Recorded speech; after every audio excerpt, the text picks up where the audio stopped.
Masks do not have the ability to reduce your oxygen. That is medically false.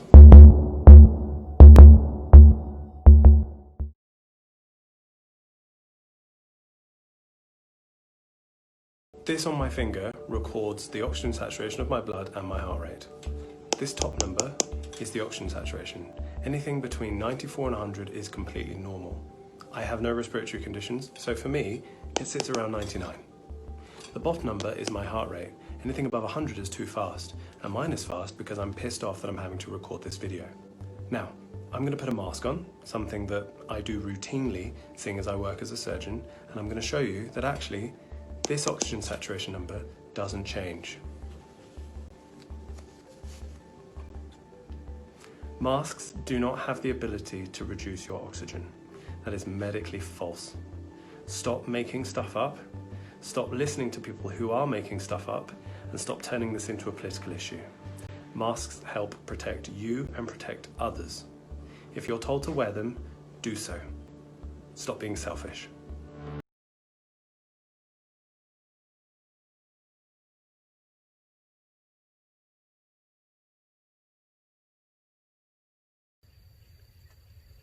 Hi, this is State Representative Nino Vitale. We're here today to talk about oxygen deprivation and mask usage.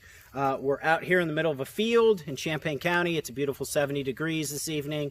We're next to 100-acre woods. And what we have here is an instant oxygen sensor. This senses different types of gases, and if it senses anything above or below the normal level, this GX2009 made by RKI, you can look up this unit, will beep and it will tell us if there's a problem.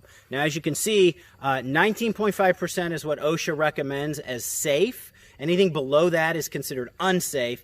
This unit will beep if the oxygen level drops below that. Right now you can see it's at 20.9, so it's above safe levels. And we're going to bring in our first student because, of course, the public health experts are recommending that we have, you can come in, that we have our students wear masks. So we're going to take the GX2009, we're going to put it up inside the mask and just have our student breathe normally here and see if it starts to, okay, you can see that this started to beep right away.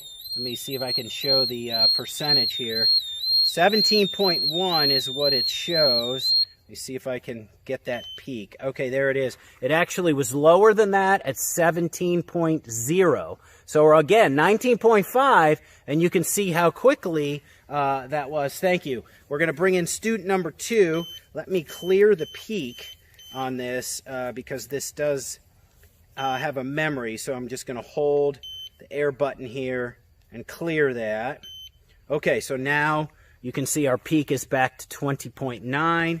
And we're going to bring in our second student with the N95 mask. This is the 3M N95 mask. A little harder to get this in because this one's a little smaller mask, but do your best to put this up underneath your mask near where you breathe there, and we'll see what happens.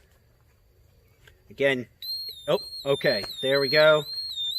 Almost immediately from breathing, it's sensing. Okay, thank you.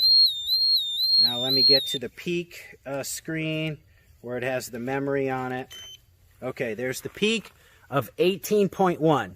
So almost immediately, this is dropping below what is considered safe by OSHA.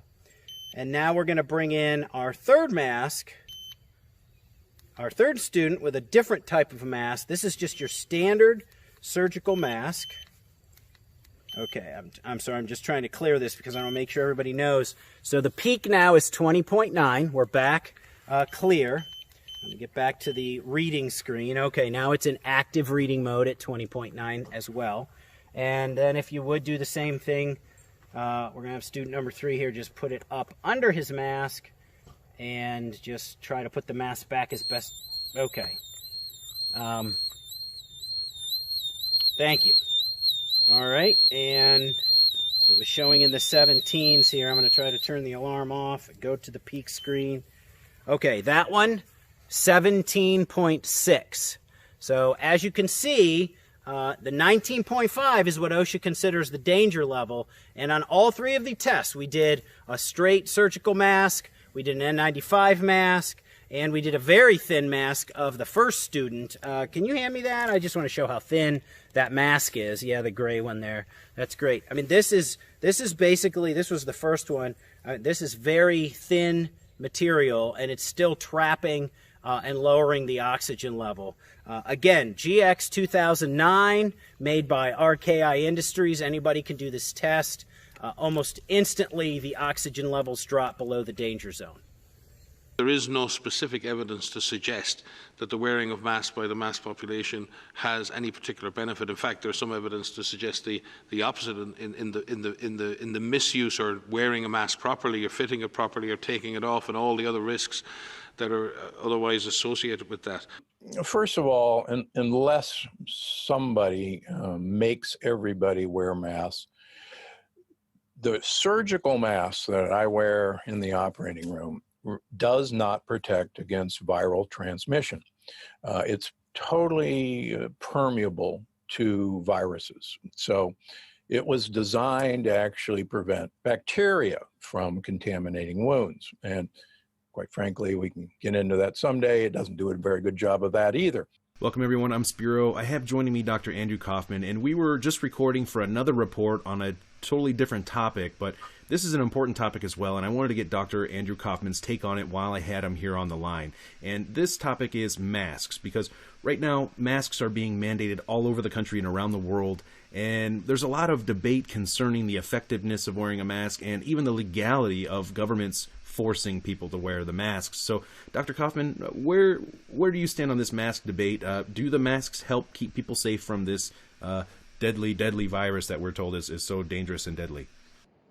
Well, there's no evidence that supports the mask being useful in terms of preventing any illness. And there have been several studies looking at influenza that have not shown a benefit. In fact, in one study, cloth masks were shown to have a higher infection rate with influenza.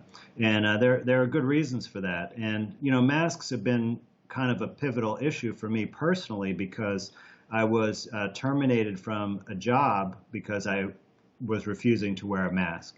And, you know, part of the reason for that was, aside from that it's not beneficial, but it's a barrier to communication. And, you know, that job I was being a psychiatrist. So, you know, people tell you very, very personal things. And, you know, you need to see the facial expression because people can be very, very vulnerable. And, you know, for some reason they weren't very amenable to that accommodation. But no, I don't really see any reason to wear a mask, but I see many reasons why it can cause a variety of health problems.